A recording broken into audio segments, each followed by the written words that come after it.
សូមជួយចុច Subscribe និងរូបសញ្ញាកណ្ដឹងដើម្បីទទួលបានវីដេអូថ្មីៗសូមអរគុណ Channel YouTube និទានកំសាន្តសូមជូនរឿង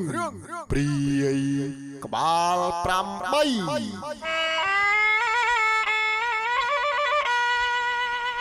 កាលពីយូរលង់ណាស់មកហើយមានភូមិមួយស្ថិតនៅក្បែរជើងភ្នំ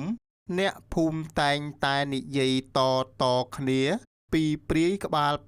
8ដែលជាបិសាចយាមកំណប់នៅក្នុងរូងភ្នំអាចកំបាំងគ្មានអ្នកណាហ៊ានទៅជិតទីនោះទេលើកលែងតែសុកធឿនដែលជាព្រានព្រៃវ័យក្មេងម្នាក់ដែលមានចិត្តលោភលន់និងមិនជឿលើរឿងព្រាយបិសាចឡើយយប់មួយក្រោមពន្លឺព្រះច័ន្ទពណ៌ក្រហមសុកធឿនបានសម្រេចចិត្តលបចូលទៅក្នុងជ្រលងភ្នំនោះតែម្នាក់ឯងនៅពេលដើរទៅដល់មាត់រូងភ្នំស្រាប់តែខ្យល់បក់មកយ៉ាងត្រជាក់ហើយសំឡេងសើចក្អាស់ក្អាយក៏បន្លឺឡើងគ្រប់ទិសទីរំពេចនោះស្រមោលដ៏ធំមួយបានលេចចេញមកពីក្នុងភាពងងឹតវាគឺជាព្រាយក្បាល8ដែលមានរូបរាងគួរឲ្យខ្លាចបំផុតក្បាលទី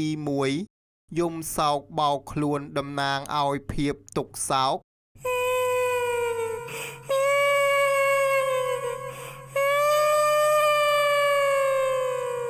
ក្បាលទី2សើចយ៉ាងឈួតឡប់តំណាងឲ្យភាពពង្វេងក្បាលទី3ខ្សឹបប្រាប់អាចកំបាំងតំណាងឲ្យការបោកប្រាស់ក្បាលទី4ភ្នែកឡើងក្រហមដូចភ្លើងតំណាងឲ្យកំហឹងក្បាលទី5ច្រៀងបំពេយ៉ាងផ្អែមល្ហែម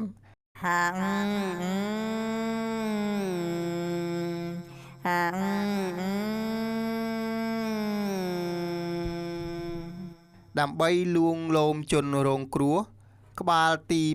6ស្ងៀមស្ងាត់ដូចសាកសពដើម្បីតាមដានដង្ហើមក្បាលទី7ហែកមាត់ចាំស៊ីសាច់តំណាងឲ្យភាពលោភលន់ក្បាលទី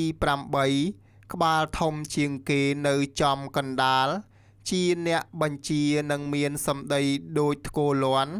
ឯងមកទីនេះដើម្បីមាសប្រាក់ឬដើម្បីអ្វីក្បាលទី8សួរទៅសុកធឿនដោយសំឡេងក្រហឹមសុកធឿនភ័យញ័រដៃញ័រជើងព្យាយាមរត់ចេញ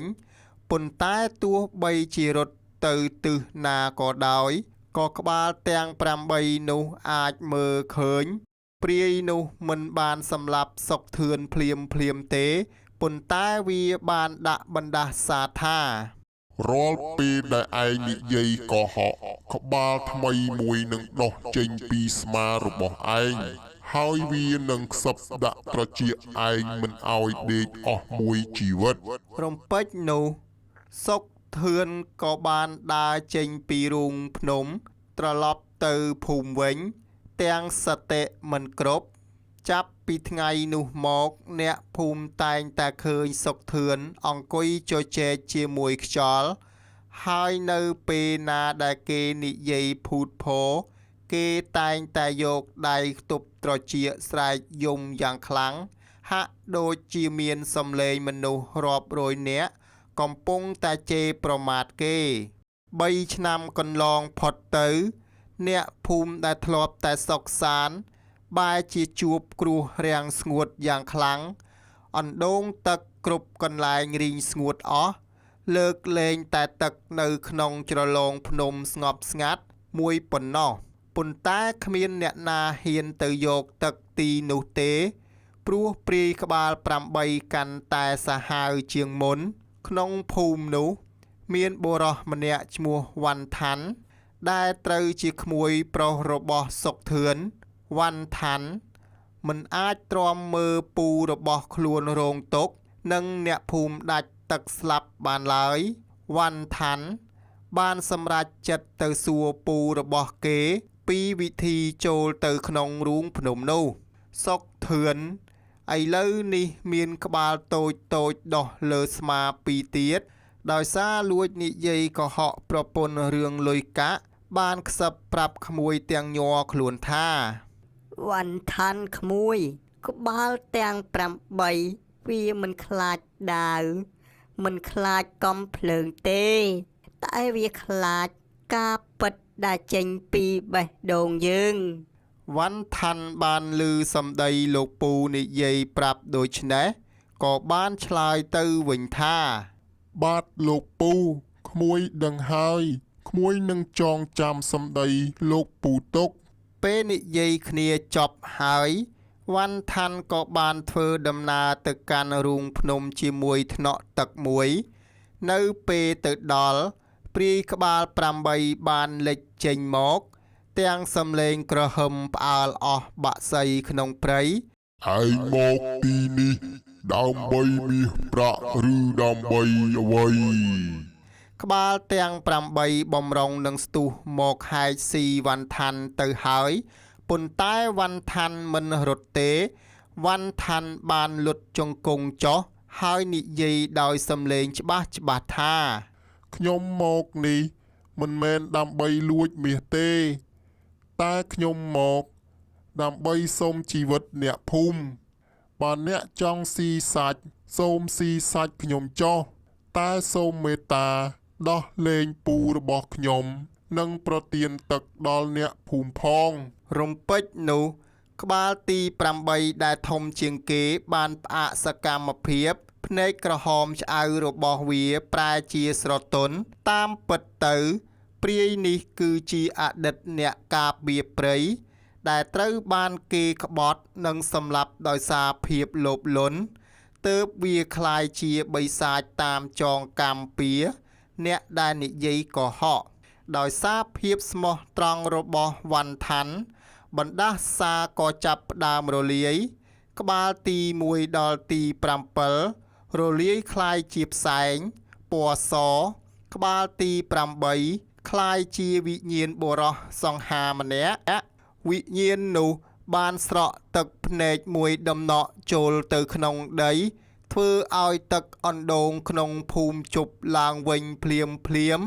ភាពស្មោះត្រង់របស់អ្នកបានជួយលាងជម្រះកំហឹងរាប់រយឆ្នាំរបស់ខ្ញុំ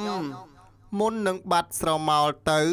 វិញ្ញាណនោះបានផ្លុំមុនអាគមជាមួយខ្យល់ធ្វើឲ្យក្បាលដែលដោះលើស្មារបស់សុកធឿនរលាយបាត់អស់ភ្លាម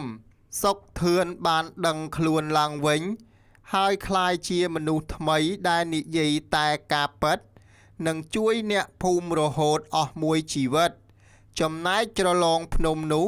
ក៏คล้ายជាកន្លែងដែលសម្បូរដោយទឹកនិងផលដំណាំតរៀងមកភាពលោភលន់និងការមិនគោរពធម្មជាតិអាចនាំមកនៅវិបត្តិដែលយើងមើលមិនឃើញ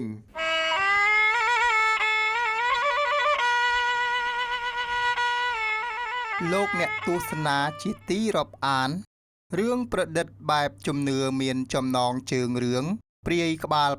8សូមបញ្ចប់ដោយបរិបូរណ៍ត្រឹមតែប៉ុណ្ណេះរឿងនិទានបែបជំនឿគឺសរសេរឡើងតាមផ្នត់គំនិតនិងការជឿរបស់មនុស្សដែលមានជំនឿមិនកំណត់ថាពិតឬមិនពិតនោះទេ Channel YouTube និទានកំសាន្តដែលផលិតរឿងនិទានជាភាសាខ្មែរជាពិសេសគឺរឿងខ្មោចនិងរឿងអប់រំសូមជូនពរលោកអ្នកឲ្យជួបប្រទះតែសេចក្តីសុខសេចក្តីចម្រើនគ្រប់ក្រុមគ្រួសារមានដំណើរកំសាន្តទៅទីជិតទីឆ្ងាយសូមឲ្យជួបតែសុវត្ថិភាពសូមអរគុណនិងសូមជម្រាបលា